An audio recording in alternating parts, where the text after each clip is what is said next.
No a todos los conozco personalmente muy bien, aunque algunos sí. Algunos ni siquiera los puedo ver porque están en el campus Fresnillo, están viendo a través de la transmisión en línea. Pero aún así hay algo que sé de cada uno de ustedes, porque también es cierto de mí, y eso es que todos en algún momento, de alguna manera u otra, hemos sido ofendidos. Hemos experimentado lo que es que alguien nos ofenda con sus palabras, con sus acciones, con sus falta de acciones, por lo que no dijeron. Incluso todos hemos sido ofendidos. Y no sé si ustedes, pero yo he notado como una tendencia que como que cada vez como sociedad estamos siendo más fácilmente ofendidos. Nos ofendemos con cosas que antes quizás no nos ofendíamos. Y el enojo y la indignación y la ira como que al nivel de nuestra sociedad, y no me atrevo a decir solo aquí, yo creo que se ven en las noticias en todas partes del mundo, como que hay mucho enojo. Las personas se ofenden y se enojan muy seguido. Y algo que yo he notado, esto sí es más personalmente a nosotros, lo he visto porque pues funciono y trabajo dentro de la iglesia, es que yo creo que lamentablemente muchas veces los cristianos somos los más fáciles de ofender. Muchas veces somos los más prontos a ofendernos y somos algunos de los más enojados quizás. No sé si creemos que es porque Dios nos escogió por nuestra perfección y santidad, y como tenemos un estándar moral superior a todos los demás pecadores, nosotros sí tenemos el derecho de señalarles con el dedo o ofendernos, indignarnos cuando ellos hacen cosas que no llegan a nuestro estándar de perfección. Estoy diciendo sarcasmo por si piensan que estoy siendo arrogante. No, es sarcasmo. No sé qué se debe, pero como que entre nosotros, entre la iglesia también tendemos a estar ofendidos, vivir ofendidos, enojados, airados muchas veces también. Y hoy quiero iniciar esta serie que se llama No te ofendas, que habla del por qué tantas personas dentro y fuera de la iglesia vivimos ofendidos, indignados, enojados. ¿Y qué es lo que nosotros como iglesia, como seguidores de Jesús, debemos de hacer? ¿Cómo debemos de reaccionar ante esta situación? ¿Y qué podemos hacer para ayudar a corregir esto que está sucediendo en nuestro corazón y nuestras vidas, y nuestras familias, y nuestra iglesia, y finalmente en el mundo? Esta serie está basada en un libro, en parte al menos en un libro que se llama Unoffendable o Inofendible, por el autor Brant Hansen y por unos temas del pastor Craig Groeschel. No encontré el libro en español, pero actualmente lo estoy leyendo y está muy, muy interesante. El autor comienza hablando en este libro diciendo algo que él propone que es posible llegar a ser inofendibles. O sea, podemos crecer y llegar al punto de que nada de lo que otras personas nos hagan o nos digan, o que no hagan por nosotros o no nos digan, nada de esas cosas nos ofenden. Y si les estoy bien sinceros, eso me ofendió un poco.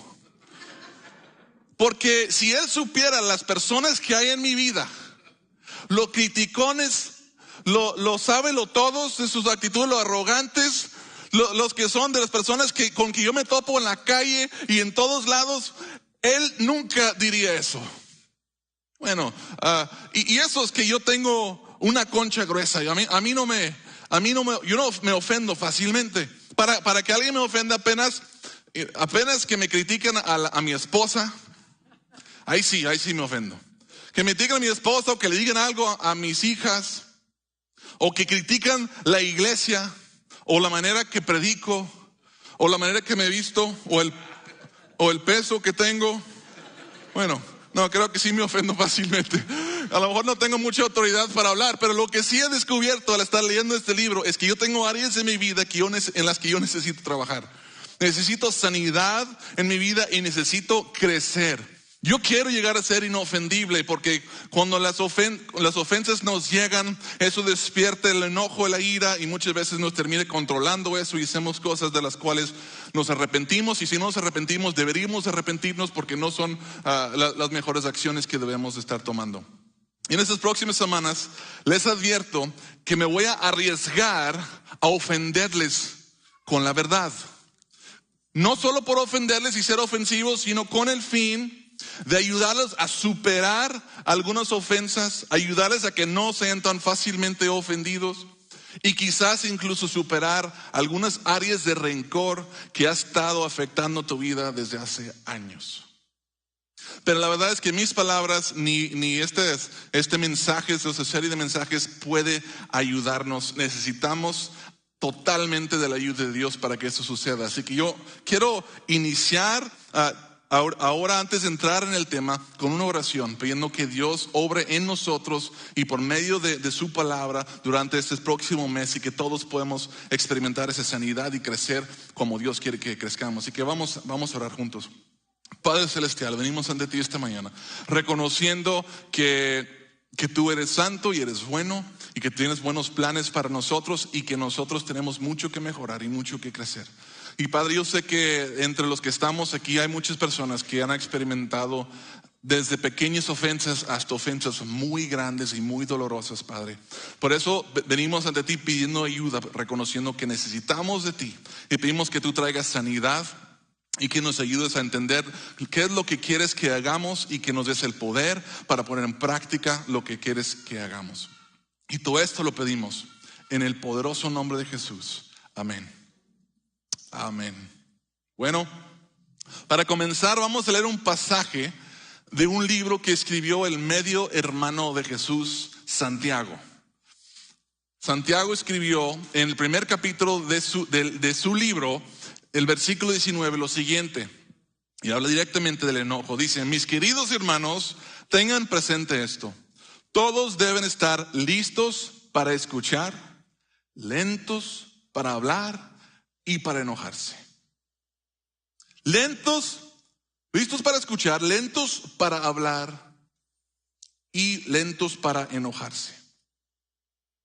En escala del 1 al 10, ¿cómo vas con esa asignación? ¿Cómo vas con esa tarea? ¿Somos listos para escuchar? ¿Lentos para hablar del 1 al 10? ¿Lentos para enojarnos del 1 al 10? ¿Alguien se calificó el 11? Depende cómo amanece la mañana, ¿verdad? ¿Quién creen ustedes que fue la inspiración de Santiago para escribir este mensaje? ¿Habrá sido quizás que Santiago vivió toda su vida al lado de un hermano mayor que era perfecto en todo lo que hacía, que después se convirtió en el rey resucitado después de morir por el pecado del mundo sin haber pecado nunca? Yo creo que Jesús tuvo un poco de inspiración en lo que en Santiago vio. Santiago vio el ejemplo de su hermano mayor, su medio hermano mayor Jesús, en cómo era lento para hablar, rápido para escuchar, lento para enojarse. ¿Cuántas preguntas creen ustedes que le hicieron a Jesús en los evangelios? Si estudiamos los 4 evangelios, ¿cuántas preguntas le habrán hecho las personas a Jesús? La respuesta es 183 preguntas. Si sumamos todas las preguntas que le hicieron a Jesús, ¿cuántas de esas 183 preguntas creen que respondió Jesús? 3. ¿Qué? Dio muchas enseñanzas, pero las preguntas que le hicieron, él las escuchaba y solo respondió a 3 preguntas. Aquí va otra cosa interesante. ¿Cuántas preguntas creen que Jesús hizo a otras personas? 307 preguntas. Eso nos muestra algo, que Jesús era pronto para escuchar. Hazme la pregunta y escucho. Lento para hablar. Solo contestó 3 preguntas. Y también quería escuchar porque hizo muchas preguntas, 307 preguntas. Jesús era un increíble ejemplo y Santiago vio eso y nos dice: ustedes deben de ser como Jesús. Listos para escuchar, lentos para hablar y para enojarse. Y hablando del enojo, creo que se ha evolucionado el enojo durante el transcurso de nuestras vidas. Yo recuerdo, y esto todavía sucede, todavía nos enojamos por estas cosas también, pero yo recuerdo cuando todos solamente nos enojábamos por cosas un poco más sencillas o francamente no tan ofensivas, pero más de las cosas que nos ofenden ahora, porque estábamos manejando, estás en el tráfico y estás esperando en la fila, avanzando, y de pronto se abre un pequeño espacio y no te descuides y en un momento ¡pum!, se mete un carro enfrente de ti. Tú tienes media hora esperando en el tráfico y este cuate acaba de saltar toda la fila y se metió enfrente de ti y tú, ¡ah! Y nos enojamos. Ah, cuántas cosas no hemos dicho en la soledad de nuestro auto a las personas que van en el otro carro. No, muchas cosas. Antes nos ofendíamos, nos ofendíamos porque, o cuántos se han ofendido porque alguien, tú les mandas un mensaje a alguien y te dejan en visto. Oh, nada más recuerdo y empieza a hervir algo aquí. Se calienta el teléfono del enojo. Oye, pero algo que es peor que eso es cuando tú escribes un mensaje y comienzan a responder y ves las burbujitas, porque sabes que están respondiendo y luego se desaparecen las burbujitas y no mandan el mensaje. Ah, o sea, sí viste y empezaste y no te importó lo suficiente para responder a mi mensaje. Oye, ¿cuántos se han enojado porque has esperado a lo mejor un año entero para ir al cine y ver la película que tú querías ver y tienes tus palomitas y tienes tu refresco y estás viendo la película y la persona que está al lado o atrás de ti no se calla durante toda la película? Está hablando a la persona que está está hablándole a la película y ni siquiera te puede responder. Y toman llamadas o hacen llamadas durante el cine. Esas cosas eran las cosas como que nos ofendían. Pero como que las cosas han ido aumentando. Tanto que hay un término nuevo para algunas personas. Y les llaman copos de nieve. Copo de nieve, ¿por qué? Porque son personas que son tan fácilmente ofendidas que como se destruye un copo de nieve. Un soplo de aliento y se deshace todo el copo de nieve. Se ofenden con cosas muy sencillas porque alguien dijo algo que no les gustó, porque no les saludaron, o no te saludaron como tú querías, porque no le dieron like a tu imagen, porque no escribieron felicidades en tu muro cuando cumpliste años, porque tienen opiniones simplemente opuestas a la tuya. Y qué ofensivo que no creas lo mismo que yo creo. Qué ofensivo. Es más, y adultos, personas adultas están bloqueando a otras personas en las redes sociales como diciendo, ya no eres mi amigo. Ya no. Si nos hacemos más adultos, pero nos hacemos más niños al mismo tiempo. Y luego la pandemia abrió un montón de oportunidades para ofendernos. Y hasta hicieron equipos de personas enojadas entre sí. Los que usan máscara contra los que no usan máscara. Y se armaba el ejército de los que no contra los que sí. Los pro vacunas y los anti vacunas. Yo sí me pongo y tú también deberías. Pero pues si yo no quiero y no. ¡Ah! Y luego el movimiento del BLM, de la Black Lives Matter, contra todas las vidas importan. Y unos de un lado y unos de otro. No, hombre, un montón de ofensas. Y luego, como colmo, nos enojamos con otras personas que no se enojan con las mismas cosas que nos enojan a nosotros. O sea, ¿no estás enojado, airado por las mismas cosas que yo? ¡Qué enojo! ¡Qué ofensa! Y suena chistoso, pero esto estaba sucediendo. O sea, literalmente las personas estaban quemando sus ciudades, aventando piedras, destruyendo tiendas por cosas de estas. Literalmente hubo personas que básicamente lo que nos lleva a hacer es que estamos perpetuamente enojados. Incluso creo que algunas personas son adictos a las ofensas. Les gusta estar enojados y ofendidos. No les gusta lo que les enoja o los ofende. Eso no les gusta, pero les gusta el sentimiento que les da. Y buscan estar ofendidos. Dicen, ¿cómo que crees eso? ¿O cómo que haces eso? Eres un ignorante. Eres un tonto. Eres un malvado. Eres un tonto, ignorante, malvado. Porque tú crees y haces cosas de las cuales no estoy de acuerdo. Familias, literalmente, se pelearon y se dividieron porque no estaban de acuerdo en algunas de estas cosas.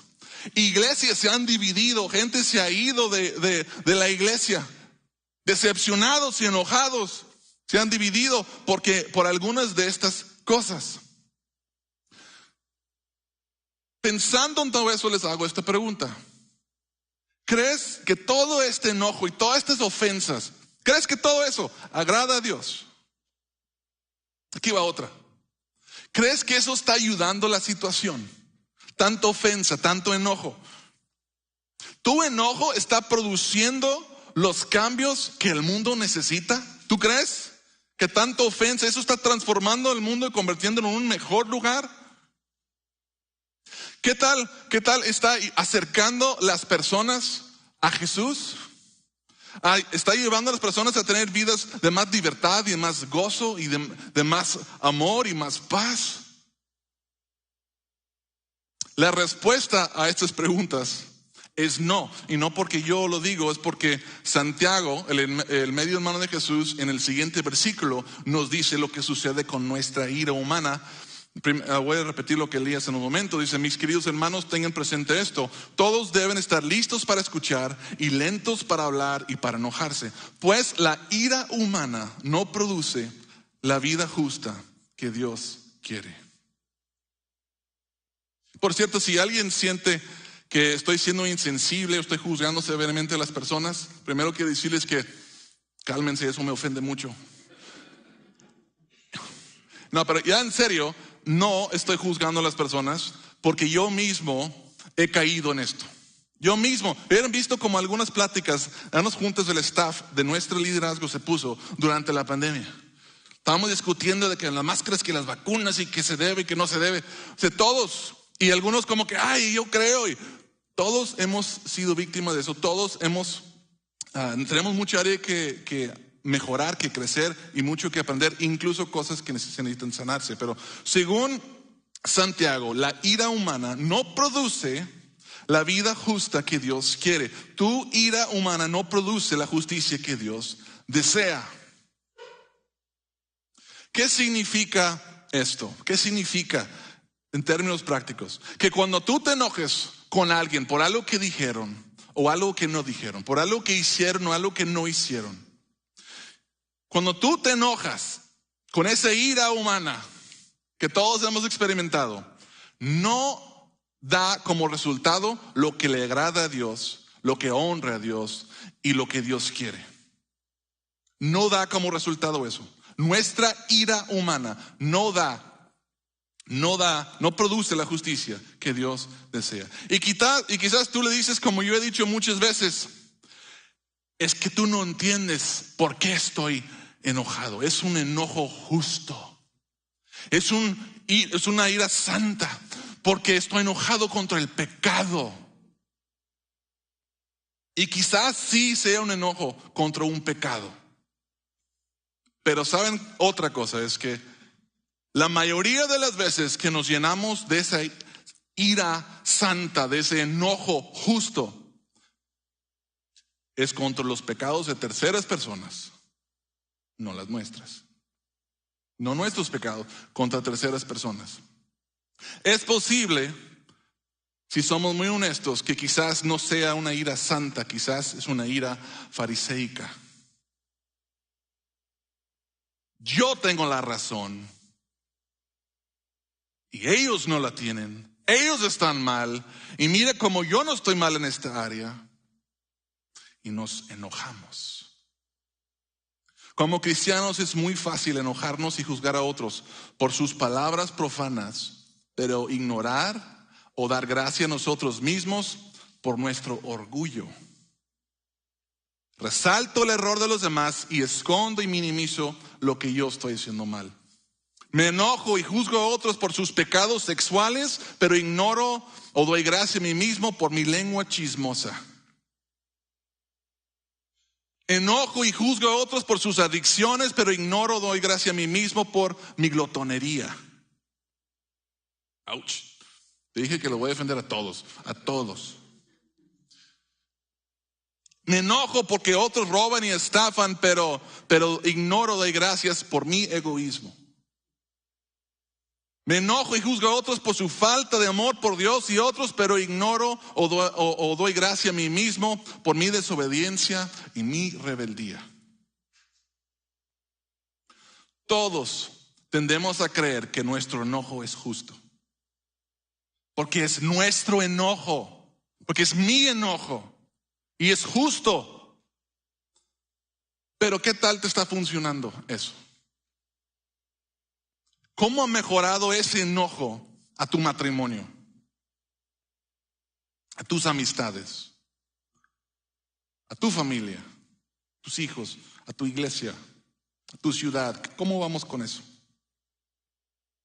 Lo que tenemos que hacer como cristianos es contestar estas dos preguntas para nosotros mismos. Número uno, ¿quieres tener la razón? ¿Eso es lo que quieres? ¿Quieres tener la razón? ¿O quieres hacer una diferencia? ¿Quieres tener la razón o quieres hacer una diferencia? Demasiadas personas solo quieren tener la razón. Yo les dije que está mal, les dije que van a sufrir las consecuencias y que Dios dice y que yo creo y la ley y esto es, y yo les dije. Y ¿sabes qué? Quizás tienen la razón con lo que dijeron. Pero si queremos hacer una diferencia, tenemos que dejar de ser controlados por nuestro enojo e ira humana y ser controlados y guiados por el Espíritu Santo. Yo he visto muchas personas en su ira justa, sembrar discordia entre hermanos, ejercer rebeldía, pelear y criticar públicamente a sus hermanos, chismear y crear división, y todo el tiempo atribuyendo sus palabras y sus acciones arrogantemente a sus convicciones bíblicas y la justicia, completamente ciegos a la ironía de lo que están haciendo y diciendo. Y no solo señalo a los demás, porque yo también lo he hecho, en mi enojo, mi celo santo, cegado por mi enojo. Y lo que he visto es que la palabra de Dios es cierto, lo que Santiago dijo es verdad, que nuestra ira humana no produce la justicia que Dios desea. Entonces, ¿qué sí produce la justicia? ¿Qué sí logra esos objetivos que queremos ver y los cambios que queremos ver? ¿Qué quiere Dios para nosotros y cómo debemos reaccionar cuando somos ofendidos y tentados a reaccionar en nuestras ofensas? Jesús dijo que nuestra prioridad más alta es la siguiente: ama al Señor tu Dios con todo tu corazón, con todo tu ser y con toda tu mente. Este es el primero y el más importante de los mandamientos. El segundo se parece a este: ama a tu prójimo como a ti mismo. ¿Qué tiene que ver eso con el enojo? Bueno, vamos a ver que tiene todo que ver con nuestra reacción, todo que ver con esta acción. Pero está diciendo que nuestra prioridad más alta debe ser amar a Dios y amar a otros. No solo amar a otros que creen lo mismo que nosotros o nos traten como nosotros creemos que es justo que nos traten. Es amar a otros en general. ¿Y saben qué descubrí cuando me puse a meditar sobre esto y escudriñar lo que es? Descubrí que el enojo no es un elemento necesario para cumplir lo que Jesús dice, para amar a otros o para amar a Dios. Yo no necesito estar enojado o ofendido, indignado para amar a Dios y para amar a otros. Al contrario, muchas veces, la mayoría de las veces, mi enojo es un impedimento para lograr esto. El fruto del Espíritu es amor, gozo, paz, paciencia, benignidad, bondad, fe, mansedumbre, templanza. Y sabes que no es un fruto del Espíritu Santo el enojo o el celo santo o la ira justa. No es un fruto del Espíritu Santo. No es necesario, no vienen del Espíritu de Dios. Los fariseos tenían la razón, tenían la ley y tenían la razón, pero sus juicios condenaban. Sus juicios alejaban a las personas de Dios. Jesús tuvo la razón, pero su amor transformaba, acercaba a las personas a Dios. Y esa es la gran diferencia. ¿Quieres tener la razón o quieres hacer una diferencia? Dios no nos ha llamado a tener la razón, nos ha llamado a amar para hacer una diferencia. Creo que si queremos ganar la guerra y hacer una diferencia, tenemos que cambiar que nuestra motivación por luchar por lo que es justo no sea nuestro enojo. Que nuestra motivación sea nuestra compasión y nuestro amor por otros.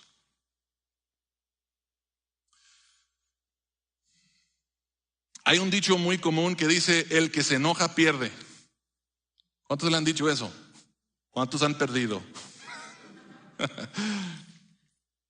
Pero, y creo que es muy cierto, porque cuando nos enojamos, el enojo es un sentimiento, y es un sentimiento muy poderoso, que termina tomando control de nuestra mente y nuestras acciones generalmente.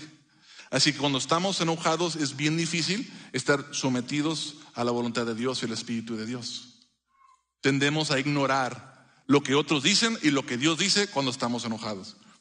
Entonces, aprender a manejar las ofensas y el enojo es esencial para poder amar a otros como Dios, como Jesús nos ha mandado a amar a otros. Y creo que la iglesia empezó muy bien con esto. Yo estaba meditando en esto, dije, ¿qué es lo que sucedió? Porque la iglesia empezó de manera increíble. Inició en el año 30, más o menos, después de Jesús. Había, no sé, entre 30 y 120 seguidores de Jesús. Pero antes del año 300 había aproximadamente 6 millones de seguidores de Jesús.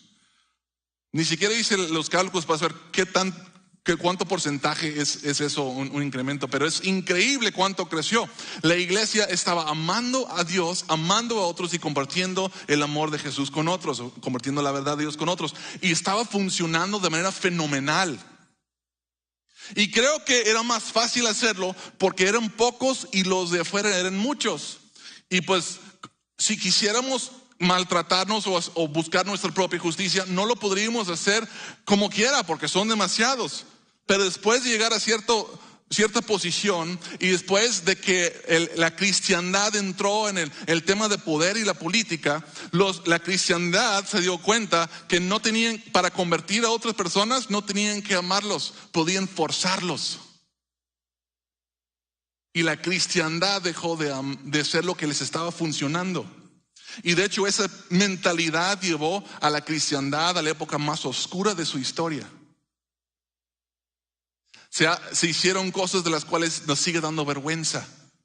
Porque se dijo estar haciendo en el nombre de Dios, pero no se estaba haciendo. En sus celos santos y de santa contra los pecadores y los paganos hicieron cosas terribles. No siguieron el ejemplo de Jesús. Y nosotros tenemos que volver, seamos muchos o seamos pocos, a lo que nuestro Señor Jesús nos dijo que hiciéramos. La prioridad más alta es amar a Dios y amar a otros.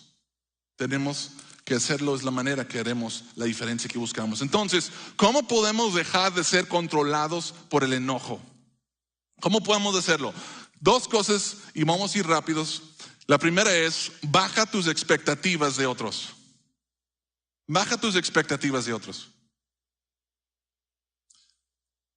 Esta es la realidad. Algunas veces la gente no va a estar agradecida. No te van a dar el reconocimiento que mereces o que sientes que mereces. Te van a quedar mal. Te van a decir cosas que no te deben de decir. No te van a tratar como deben tratarte. Te van a faltar el respeto. ¿Qué esperabas? ¿Acaso tú y yo no hemos hecho lo mismo a otras personas? Todos lo hemos hecho, todos hemos decepcionado, todos le hemos fallado a otras personas. Y así que en vez de decir, no puedo creer que me hicieron eso, mejor recuerda esto: los pecadores hacemos cosas pecaminosas. Los pecadores hacemos cosas pecaminosas. Si esperamos más de un pecador, vamos a ser decepcionados. Ninguno de nosotros somos Jesús para nunca pecar. Pablo describe a las personas de los tiempos actuales que estamos viviendo de esta manera. En 2 Timoteo 3, 2 al 4, él dice: la gente estará llena de egoísmo, avaricia, serán jactanciosos, arrogantes, blasfemos, desobedientes a los padres, ingratos, impíos, insensibles, implacables, calumniadores, libertinos, despiadados, enemigos de todo lo bueno, traicioneros, impetuosos, vanidosos y más amigos del placer que de Dios. Este es el mundo en el que vivimos. Cada uno de nosotros, en Cristo o no, nacimos en este mundo y hemos sido fuertemente influenciados por el entorno donde nos creamos. Así que, ¿por qué esperamos algo diferente si la misma Biblia dice que esta es la gente con la que vamos a trabajar? Esta es la gente con quien vamos a vivir.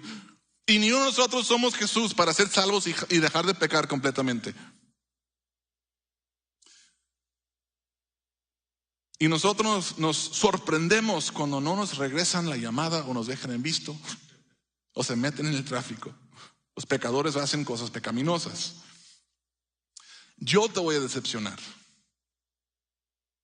Si mi vida fuera un reality show y me estuvieran siguiendo con cámaras, tarde que temprano, probablemente más temprano que tarde, verías algo, escucharías algo que dices, no puedo creer que el pastor diría eso, que le respondería a su esposa así, que sería tan impaciente con sus hijas. Les voy a decepcionar. Y un favor que les voy a pedir, cuando finalmente yo los decepcione, por favor no se vayan de aquí diciendo, Dios no existe, la iglesia me traicionó, porque Dios sí existe, la iglesia no te ha traicionado. Un pecador hizo lo que un pecador hace y pecó, nada más. Todos caemos corto a las expectativas de Dios. Aprendamos de Jesús. Él no se decepcionó de los pecadores. Jesús, después de una larga caminata, llegó a un lugar. Los discípulos entraron al pueblo para buscar algo para comer. Jesús se quedó en el pozo donde había una mujer que estaba sacando agua. Y esa mujer era una pecadora. Qué sorpresa, ¿verdad? Todos. Pero era una pecadora incluso ante los ojos de los pecadores. Había tenido 5 esposos y el hombre con quien estaba no era su esposo. Y en la cultura judía en especial, eso era algo bastante mal visto. ¿Y qué hizo Jesús? Aléjate de mí, pecadora, que yo no puedo estar en tu presencia, que yo soy santo. No, se quedó conversando con ella. Le ofreció de beber agua eterna, que nunca se agota. Jesús estaba caminando con sus discípulos. Pronto iba a ser crucificado y iba a morir por los pecados del mundo. ¿Y saben lo que venían discutiendo sus discípulos? ¿Quién entre ellos era el mayor, el más importante? Y Jesús los pudo haber reprendido y si ustedes no van a tener lugar en mi reino. Pero no se sorprendió de los pecados de un pecador. Pedro negó a Jesús 3 veces. Jesús después le puso como el líder de la iglesia. No se decepcionó. Es más, le dijo, eres un pecador, Pedro, me vas a negar. Que no te voy a negar. Me vas a negar, te conozco. Los soldados romanos que lo clavaron a la cruz, que lo crucificaron, que lo mataron, pudo haberles dicho cualquier cosa. ¿Y qué les dijo? Padre, perdónalos porque no saben lo que hacen. ¿Qué no hizo Jesús? No se salió del grupo de WhatsApp de los discípulos. No se fue de la iglesia.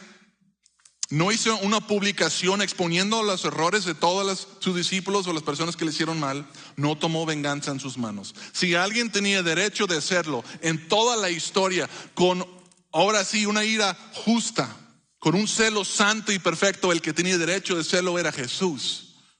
Y no lo hizo. ¿Por qué creemos que nosotros debemos de hacerlo entonces? ¿Qué derecho tenemos nosotros de hacerlo si nuestro Señor perfecto, después de todo lo que hizo, lo que sufrió, no lo hizo? Entonces, número 1, aprendamos de Jesús. Baja tus expectativas de otros. Si esperas la perfección, vas a estar decepcionado. Si esperas casi santo, vas a ser decepcionado. Si esperas que los pecadores se comporten como pecadores, no te van a decepcionar. Número 2, aumenta tu gratitud por la gracia de Dios. Aumenta tu gratitud por la gracia de Dios. Vamos a hacer una dinámica. Esto solo funciona si todos participamos. No los voy a avergonzar, les prometo. Pero voy a pedir que todos levanten una mano. No tienen que levantarlo todos, no me levanto aquí si te da vergüenza. Pero levantan todos arriba una mano. Vamos, no lo voy a exponer. Ok, vamos a hacer esto. Yo también voy a participar. Bajen la mano si alguna vez le has robado algo. Baja la mano si alguna vez has robado algo. Baja la mano si alguna vez has faltado respeto a un mayor de edad. Manténlo bajo. Baja la mano si alguna vez has dicho una grosería. Baja la mano si has codiciado a una mujer o un hombre. Baja la mano si has devuelto mal por mal. Baja la mano si echaron un gas y luego mintieron diciendo que no habían sido ustedes cuando te preguntaron. Si alguien todavía tiene la mano arriba, la pueden bajar por mentirosos, porque sé que todos hicimos mínimo una o muchas de esas cosas. ¿A qué voy con esto? 1 Juan 1:8 al 10 dice: si afirmamos que no hemos pecado, nos engañamos a nosotros mismos y no tenemos la verdad. Si afirmamos que no hemos pecado, lo hacemos pasar a Dios por mentiroso y su palabra no habita en nosotros. Todos hemos pecado, ni uno aquí somos perfectos. Y el punto es que como ninguno somos perfectos y no merecemos la salvación y la gracia de Dios, eso debería de llenarnos de muchísima gratitud, porque la palabra dice que cualquier persona que cree en Jesús y lo busca, recibirá la gracia y el perdón de sus pecados que Dios ofrece a los que lo hacen. Y eso debería de llenarnos de gratitud. Efesios 2:8-9 dice: porque por gracia ustedes han sido salvados mediante la fe. Esto no procede de ustedes, sino que es el regalo de Dios, no por obras, para que nadie se jacte. Y podrás decir: es que me mintieron. Yo también he mentido. Son tan orgullosos. Yo también puedo ser orgulloso. Me faltaron respeto. Yo también he faltado respeto. Y voy a dejar de confesar mis pecados antes de que vayan y busquen un pastor que se hace pasar por más santo de lo que es. El punto es que todos necesitamos la gracia de Dios, y Dios es tan bueno que extiende gracia a todos que creen en Jesús y lo buscan. Deberíamos de vivir con más gratitud. ¿Dónde está mi piedra? Yo tengo mi piedra. Mi esposa me está haciendo el favor de... Gracias, amor.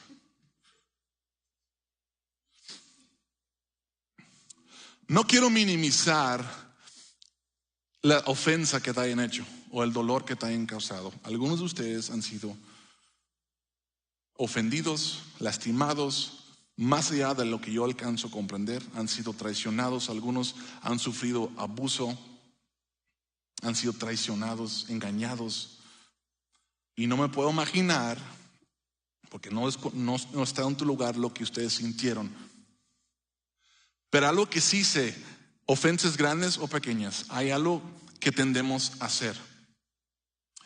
Y eso es, sentimos y decimos: yo tengo la razón y ellos están mal.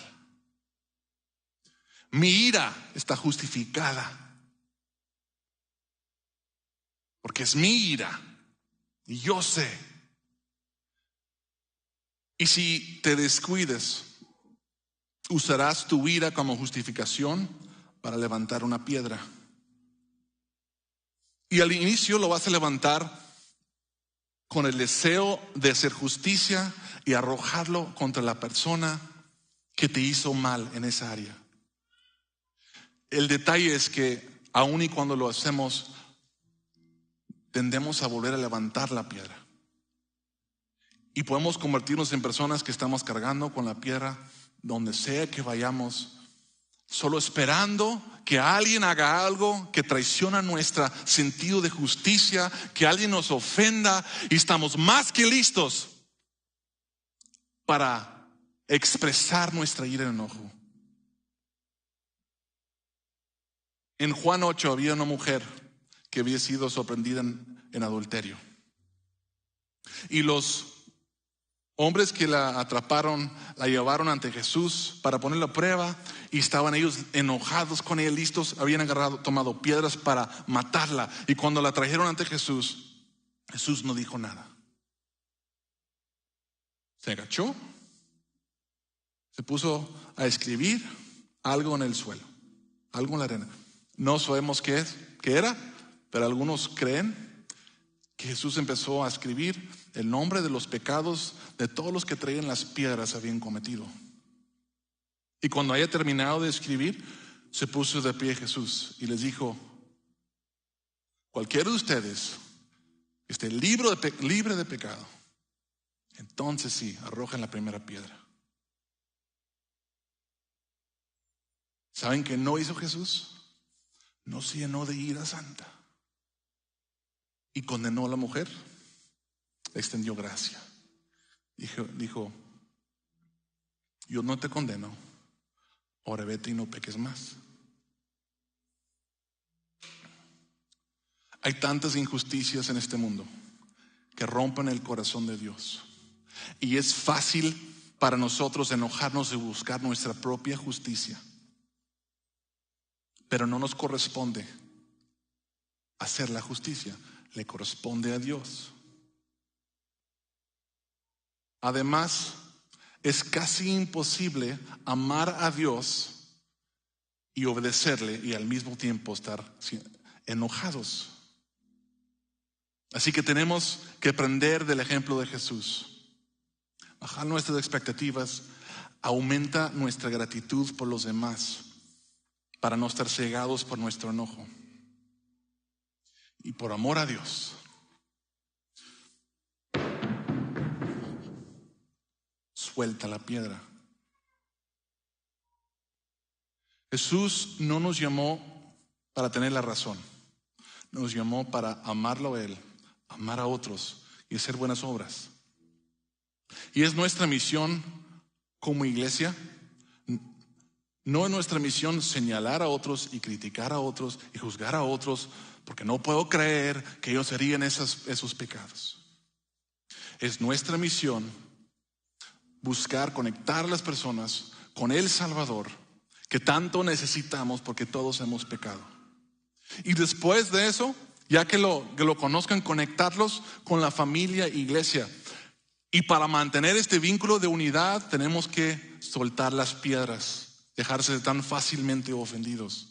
Tenemos que bajar nuestra expectativa de nuestros hermanos y aumentar nuestra gratitud por la gracia de Dios. Porque si no, nunca vamos a lograr conectar a las personas con los propósitos de Dios para sus vidas. Y nosotros tampoco lo vamos a lograr. Así quiero vivir yo, porque de todos modos nuestra ira humana no produce lo que Dios desea, la justicia que Dios desea. Hay alguien aquí que diga, no solo quiero tener la razón, quiero ser una diferencia. Bueno, estamos comenzando bien. Vamos a bajar nuestras expectativas, vamos a estar más agradecidos por lo que Dios ha hecho. Vamos a reconocer que nuestra ira, aun si la has estado cargando por años, eso no está produciendo ni producirá la justicia que Dios desea. Así que vamos a buscar hacer las cosas como Él quiere que lo hagamos. Vamos a amar a Dios, y vamos a amar a otros, y vamos a permitir que Dios se encargue de todo lo demás. Permíteme orar por ustedes. Padre, te damos las gracias por tu palabra, que nos desafía y en muchas ocasiones tu verdad nos ofende, pero sabemos que lo haces porque nos amas, porque quieres lo mejor para nosotros y porque tenemos mucho que mejorar y crecer. Te pido, Señor, que ayudes a todos los que estamos aquí, Señor, que hemos sufrido traición o dolor en el pasado, que hemos vivido ofendidos, a entregar a ti eso, a perdonar, a que tenemos que perdonar, a soltar el rencor, a soltar la piedra, a bajar nuestras expectativas de los demás y estar más agradecidos en lo que tú has hecho por nosotros, por tu gracia. Ayúdanos a entender que nuestra ira no va a producir lo que tú deseas, ni es para nuestro bien ni para el otro, Señor. Comienza, te pedimos, Padre, el proceso de sanidad y de crecimiento en nuestra vida, en nuestra iglesia, en nuestras familias. En el nombre de Cristo lo pedimos. Amén. Amén. Dios los bendiga.